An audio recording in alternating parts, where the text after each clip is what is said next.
আসসালামু আলাইকুম ভিউয়ার্স। এই শীতের দিনে কুয়াশাচ্ছন্ন এক সন্ধ্যায় 7 বছরের আয়েশা উঠোনে বসে আছে। আজ অনেক দিন পর সে অনেক খুশি, কারণ আজ তার দাদি তার জন্য নারকেলের পুলি পিঠা বানাবে। সে খুব অধীর আগ্রহ নিয়ে তার দাদির প্রস্তুতিগুলো দেখছিল।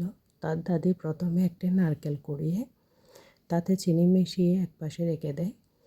এরপর চুলায় একটা হাঁড়ি বসিয়ে এখানে পরিমাণ মতো পানি দিয়ে ফোটানোর জন্য অপেক্ষা করে। পানি ফুটে উঠলে এখানে পরিমাণ মতো আটা, চিনি, লবণ দিয়ে ভালো করে নেড়ে চেড়ে নেয়।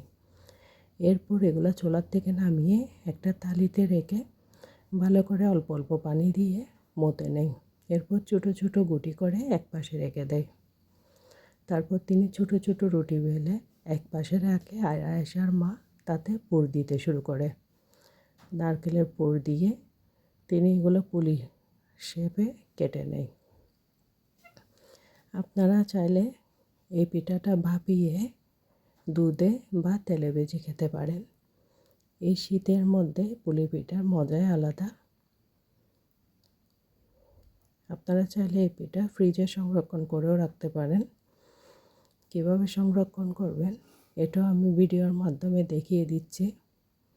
আপনারা পুলিগুলো কাটা হলে একটা পলিথিন নিয়ে ওটাকে কেটে একটা একটা পুলি আমি ভিডিওতে যেভাবে দেখিয়ে দিয়েছি ওইভাবে রেখে একটি জিপলক ব্যাগে ভরে ফ্রিজে সংরক্ষণ করতে পারেন।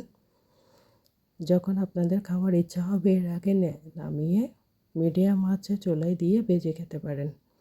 একদম আপনি বানানোর পর তেলে দিলে যেরকম হবে ঠিক ফ্রিজ থেকে নামালেও ঠিক একই রকম হবে। এভাবে একবার ট্রাই করে দেখতে পারেন। আয়েশার দাদির যখন সব পুলি পিঠাগুলো হয়ে গেল, উনি এবার এগুলো ভাজার জন্য নিলেন। একটি বড় কড়াইতে একটা একটা করে সব পুলি পিঠা ভেজে তার নাতনির সামনে দিলেন। সে এগুলো দেখে তো অনেক খুশি। সে আস্তে আস্তে একটা পুলি পিঠা মুখে দিল আর বলল, দাদি অনেক মজা হয়েছে। আপনারা একবার এই রেসিপিটা ট্রাই করে দেখবেন। আসসালামু আলাইকুম।